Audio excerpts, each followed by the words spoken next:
This episode of the Renewable Energy Smart Pod is brought to you by KPMG. Despite record growth of solar and wind power, global energy-related emissions have increased. What does this mean for businesses? With a team of more than 1,400 energy professionals in the United States, KPMG is committed to delivering results for the oil and gas, chemicals, and power and utilities industries. Visit the KPMG website or click on the link in today's show notes to learn more.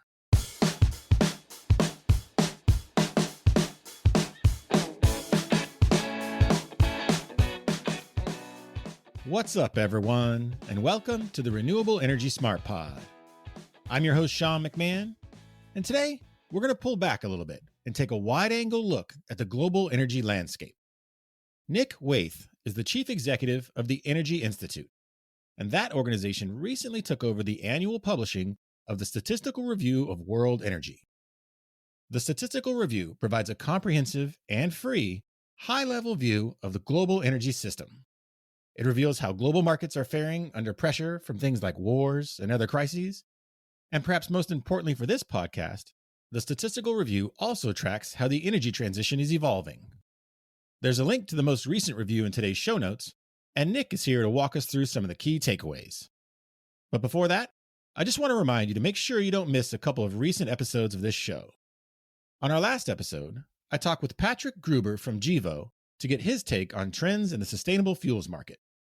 And before that, I spoke with Aditya Bashyam from Bloomberg NEF to get his insights on the looming guidance from the U.S. government related to hydrogen production.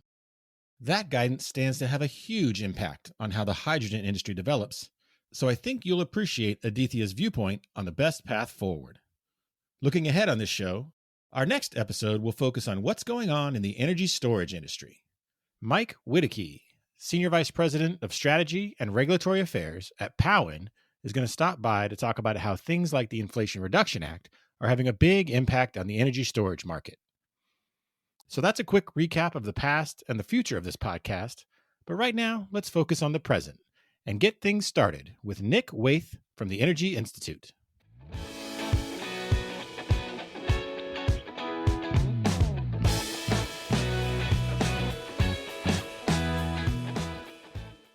Hello, everyone, and thank you for joining me today. My guest is Nick Wayth, the Chief Executive of the Energy Institute. Nick, how you doing today? Doing great. It's really good to be here, Sean. Thank you for having me.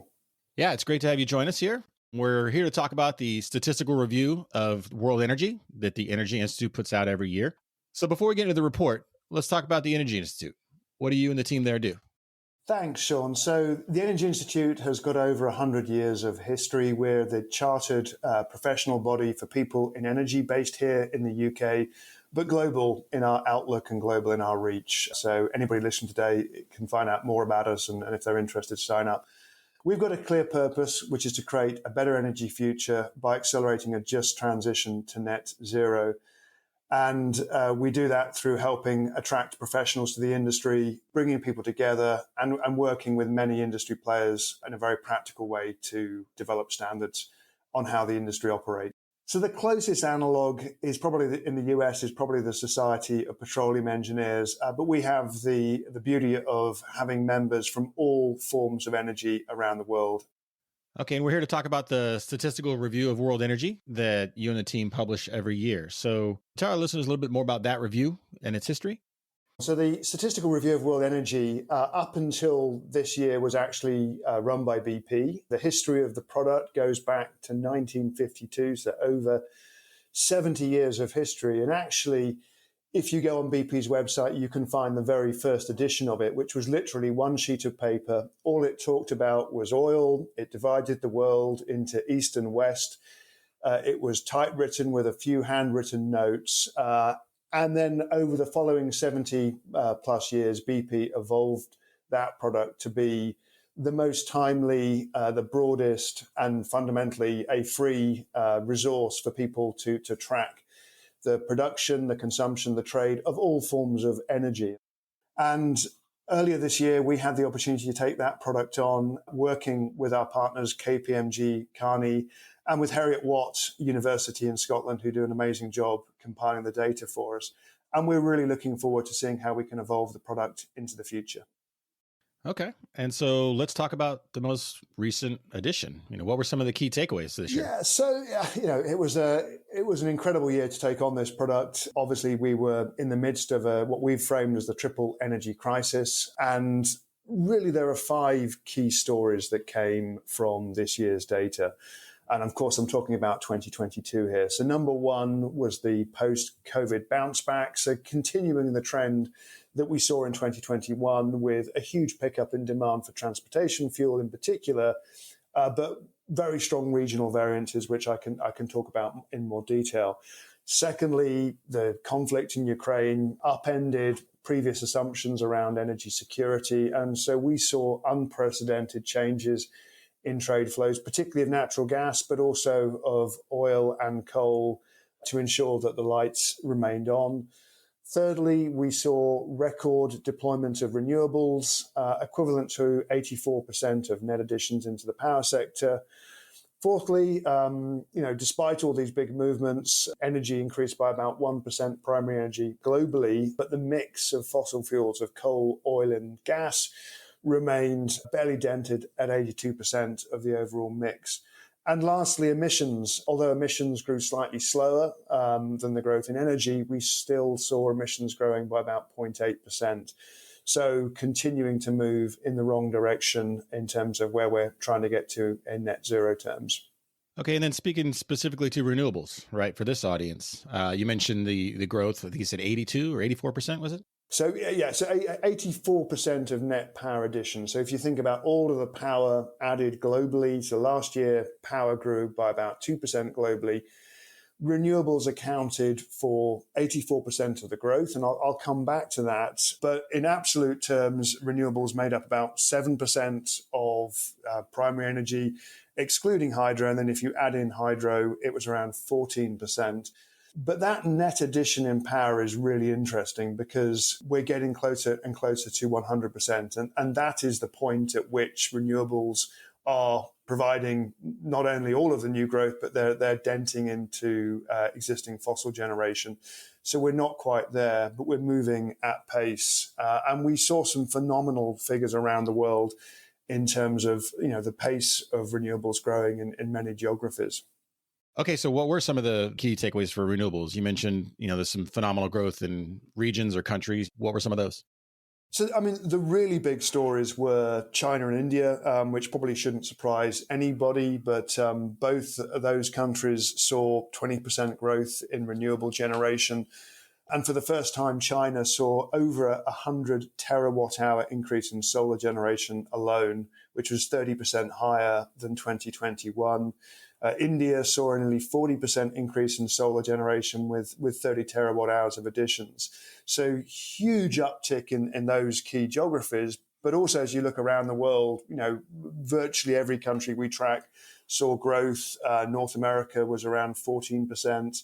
And then in some countries, admittedly starting from a small base, we saw countries like Oman increasing by 2/3. We saw Qatar going up by 280%. Now, these are starting from a low base, but this trend is happening everywhere. And going back to that sort of 84% figure, at this rate, we shouldn't be surprised in future years where we see all of the net additions coming from renewables, but then we see some of that generation going into fossil. The only thing I'd caveat that with, Sean, is that actually we also saw fossil generation in power increasing last year, making up some of the shortfalls we saw in nuclear generation, particularly in France and Germany. So then when it comes to renewables themselves, are there any specific sources, whether it's solar, wind? You mentioned hydro. What sources are you seeing the most growth, or is it kind of location specific? There are location differences. I already talked about China and India. But wind and solar are making up the vast, vast majority of the growth. Hydro was broadly flat. It grew by about 1% last year. It's still a very significant part of the mix. It's around half of the overall renewable energy generation. But we saw issues, particularly in Europe, where climate change is already affecting rainfall and therefore having a pretty serious knock-on effect, particularly in countries like Spain in terms of generation. So this is really at the moment a wind and solar story. The other forms of renewables that they're out there, but they're not yet making a material enough impact to really kind of, hit the radar at this stage. The report also features a pretty lengthy section on key minerals, which is obviously important to the renewable sector and, all kinds of battery technologies and things like that. So what trends are underway in those areas?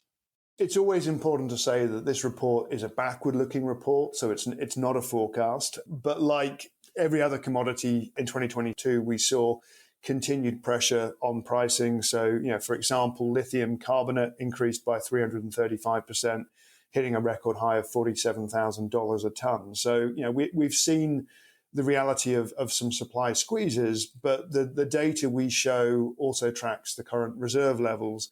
And these vary across the key minerals from lithium to cobalt. But we continue to see reserve to production ratios of around 50, 100 years, depending on the specific mineral.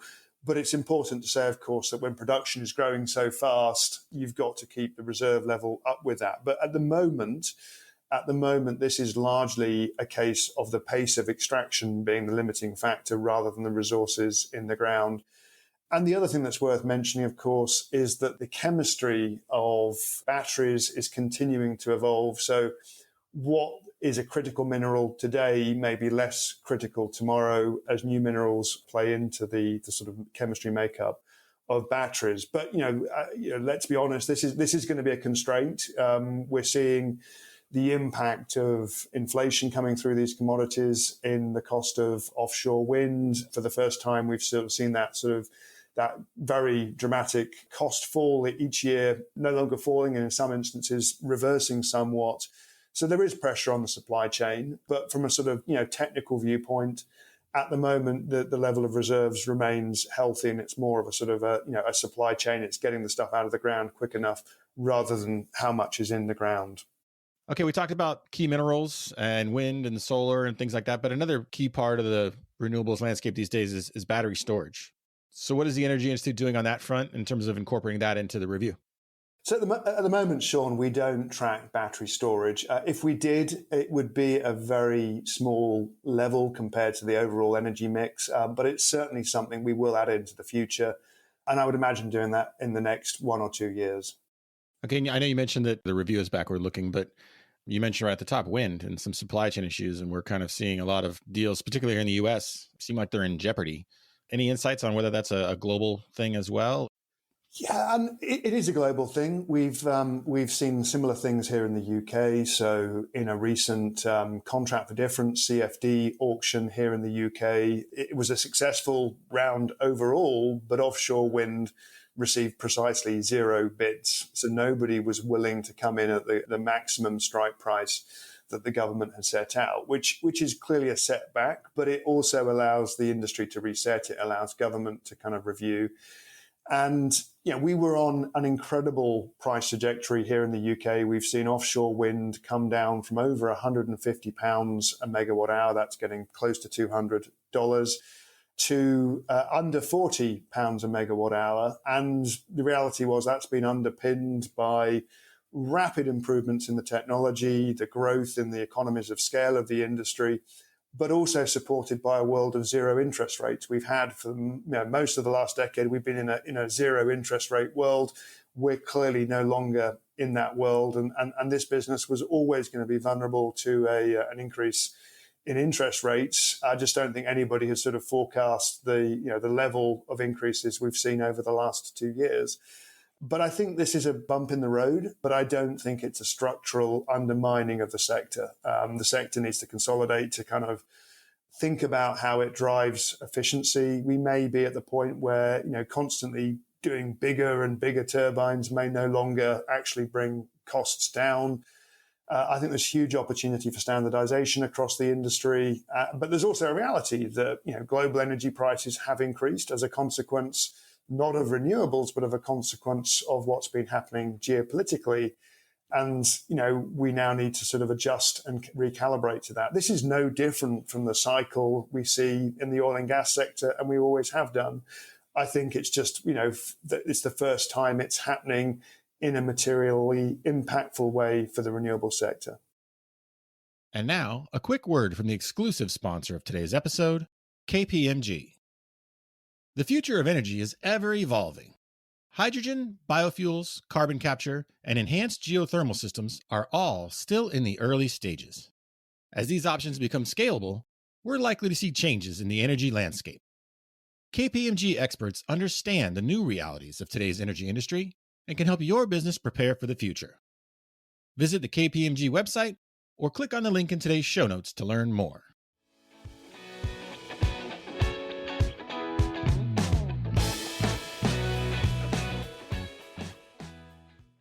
And now back to my conversation with Nick Wayth from the Energy Institute.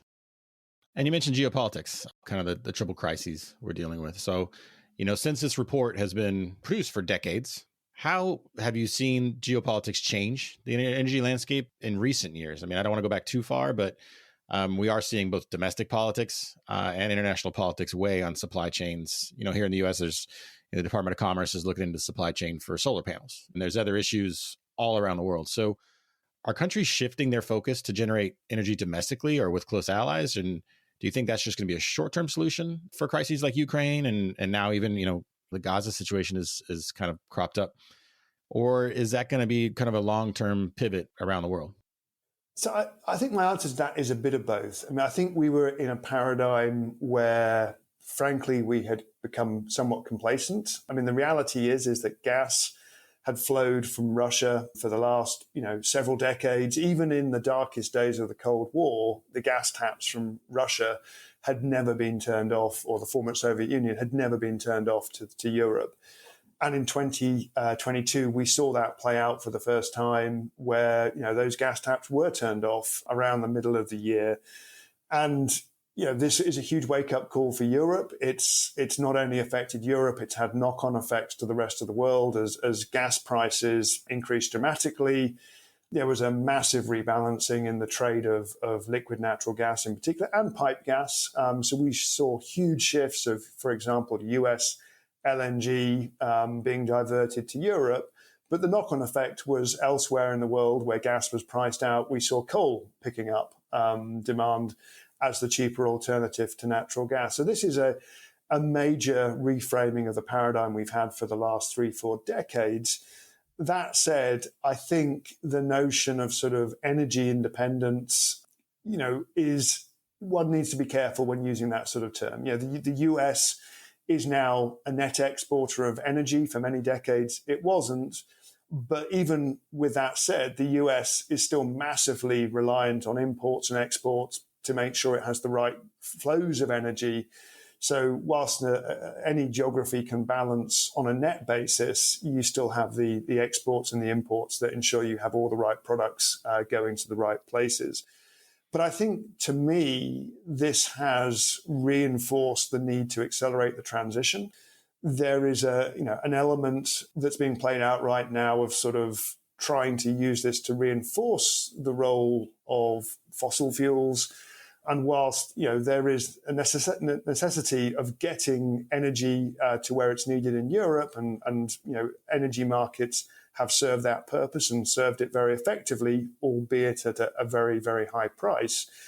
I think when we enter a world of greater renewable, greater electrification, we actually become less dependent on energy traveling around the world. It doesn't mean that imports and exports cease anytime soon. But in my view, we can have a world that is more affordable, is more secure, and is low carbon. And that predominantly comes from electrification and from the growth in renewables that we've seen and expect to see in the coming years and decades. Okay, now getting back to the report, it's lengthy. It's an incredible resource, like you said, and we're going to have a link to it in the show notes for this episode. But someone in your position who's just, you live and breathe this stuff all the time, I got to imagine that you look at something like that and you might spot something that, others won't. So is there one nugget of information from the review that you found particularly interesting? I think, there are many nuggets and many fascinating bits of information. So I'll share a couple with you, if I may, Sean. I think the first one was a surprise. Yeah, and the data was there, so it shouldn't be a surprise. But I was still surprised at the regional differences in the post-COVID bounce back. We saw, Europe, the US, on most measures, broadly getting back to where they were in 2019 pre-COVID. China, on the other hand, because of the zero COVID restrictions, continued to see a decline, particularly in kerosene for aviation, with a decline of around 1/3 in 2022.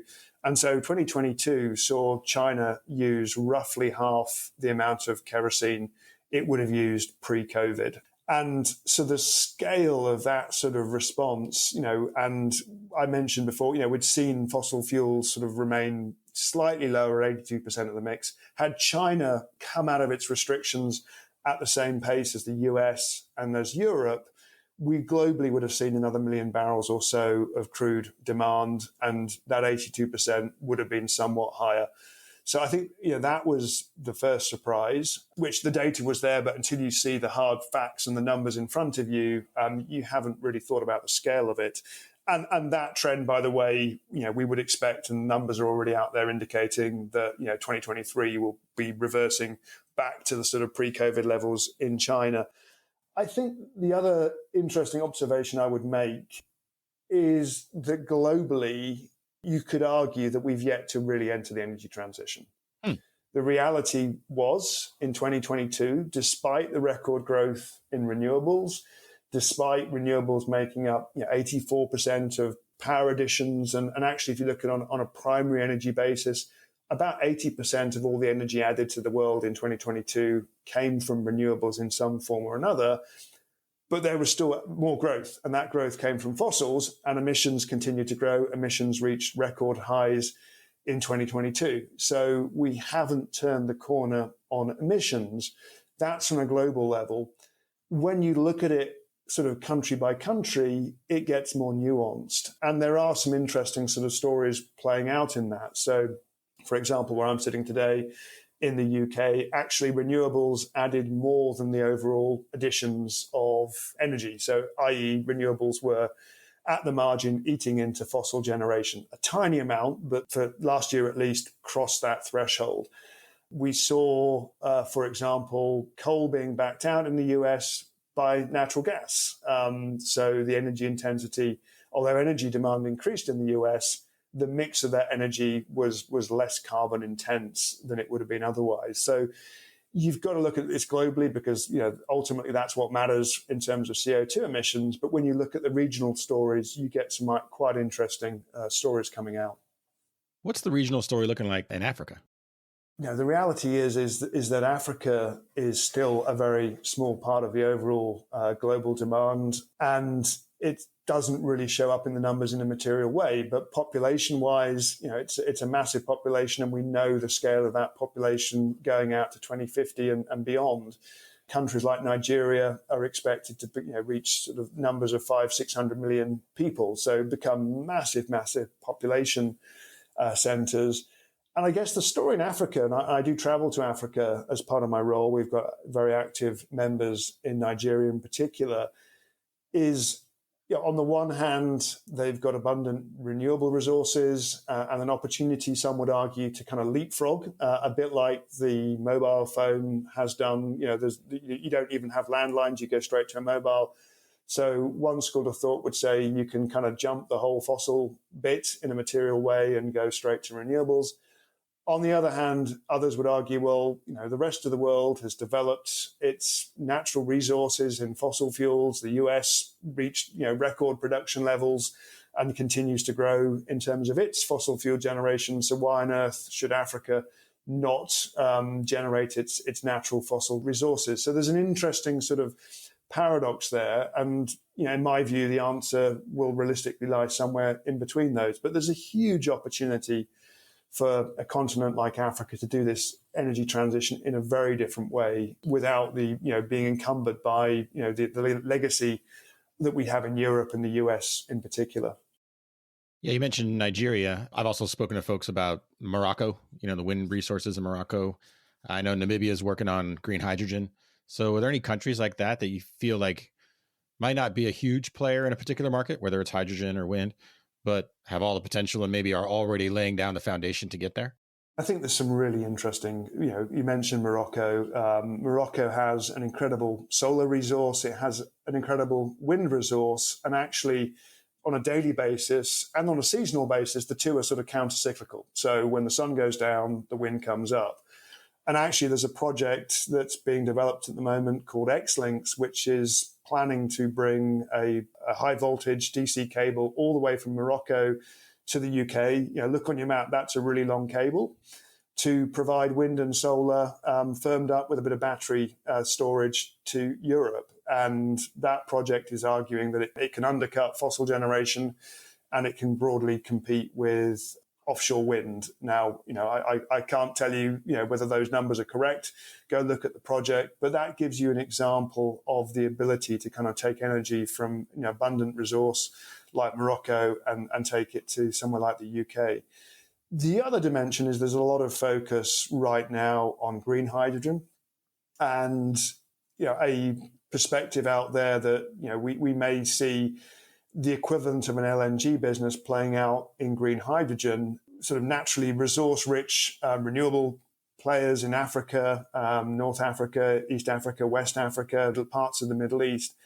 I think and that may happen, but there's also the opportunity that I think global supply chains probably need to kind of move to where the energy is. So, does it make sense to ship green hydrogen from Africa to Europe? Or do you actually move heavy industry from Europe to Africa and to closer proximity to where the energy sits, and you don't have to go through the conversion? So interesting dynamics playing out in that, and obviously the sort of countries that have got strong industrial bases seeking to maintain them, but also an opportunity for a whole continent like Africa to really shift how it sort of plays down the value chain. And it's not just producing the energy, but it's also taking that into products and services. That's an interesting perspective. I've talked to so many people about bringing the energy from places like Africa, the Middle East, to where it's being consumed. But I like your perspective on maybe relocating the consumption focus to those areas. Well, it's a lot easier to shift, bits of steel than it is, gas or electricity in whatever form it comes. So I think, it's important to look at, the whole system. And I think countries need to recognize, that countries that are energy poor but have strong industrial bases are faced with a challenge as to whether they can be competitive, and they have strong motivations to get access to energy. But equally, those African countries and elsewhere, Middle East, which have abundant resources, should be thinking, well, how can I sort of not just have the energy side, but create jobs? I mean, energy as an industry doesn't create a massive amount of jobs compared to some of the other industries out there. So there's an opportunity there for value creation. Yeah, it also seems like it would ease some domestic political concerns I've heard about in terms of, countries generating a bunch of green hydrogen, shipping it elsewhere, while some of their own citizens have trouble keeping the lights on, and so it's kind of, that's a problem. Exactly. And look, and that's the resource curse. We've seen that play out with oil and gas and other commodities, in the past over many decades in many countries. Yeah, how can those countries with, these renewable resources avoid the resource curse and actually, have something that really benefits the whole economy, the people, and creates new exciting businesses? And now one other topic I want to discuss with you, coming up, we've got COP28. A lot of folks watching for different things to take place during that annual gathering. Again, someone like you, what are you looking for from that? Yeah, well, I think COP28 is going to be really important. It's the global stocktake, so we'll see the progress against the Paris agreements. And I think just as fundamentally, there's been a lot of debate around it's being held in a petrostate. The president is also the CEO of a large national oil company. And people often don't remember that he also played a pivotal role in the formation of Masdar, one of the world's super renewable companies.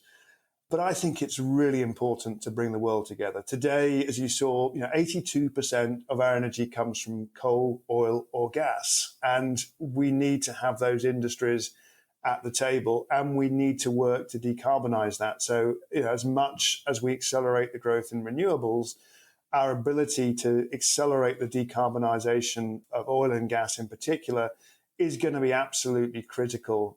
And as one headline, and the Energy Institute is very active in how we reduce methane emissions, fugitive methane emissions from oil and gas production. And that is a really material area that we can have a significant impact out to 2030. So I really hope that COP28 is successful. I'm looking forward to being there and hoping that the industry can work together to find solutions. Absolutely. All right. So, like I mentioned earlier, someone like you sits in a position where you can kind of see the whole board. Do you have any bold predictions for how the energy landscape might change in the next 5 or 10 years? And I asked that specifically that time frame of 5 to 10 years because a lot of goals out there are set at 2030, right? And people forget that's coming up pretty quick. And so absolutely. What are you seeing? So look, as I mentioned before, the report looks backwards, not forwards. But let me talk about 3 kind of big trends in energy that I would encourage your listeners to just pay attention to. Because on the one hand, I've talked about this energy transition not really yet happening on a global level.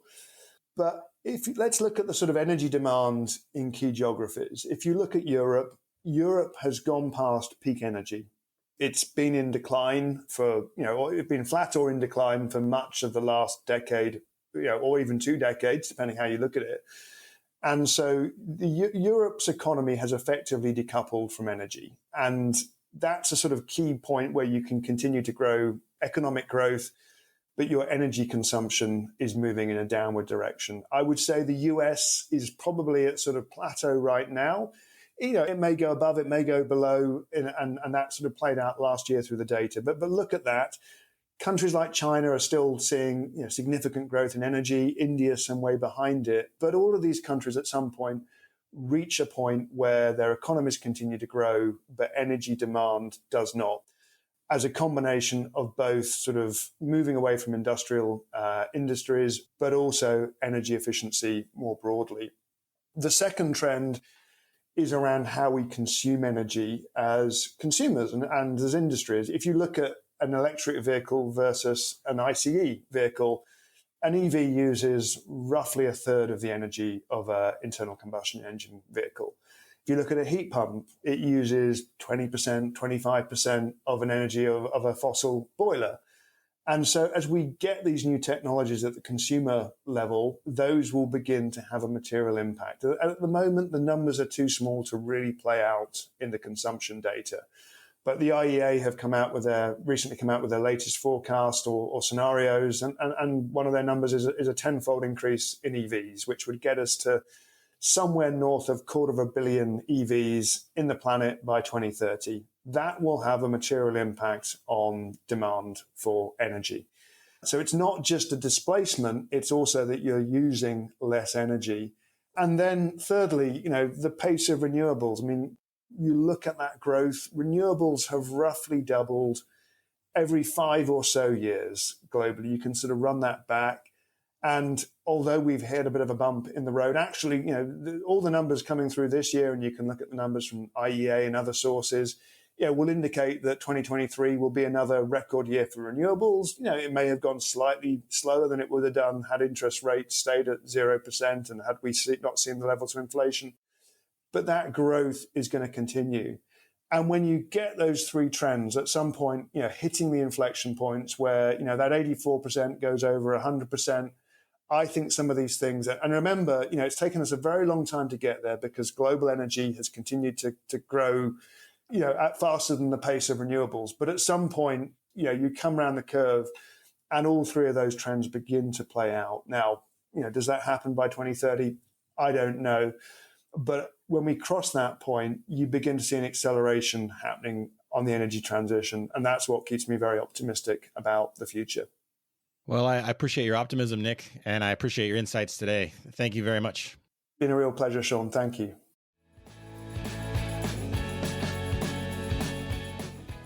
That's our show for today.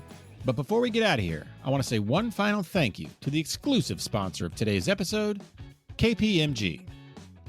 Thank you all for listening. And if you haven't already, please subscribe or follow this show on Apple, Spotify, Google, or wherever you listen to your podcasts. And as always, please be sure to share it with your friends and colleagues. Have a great day.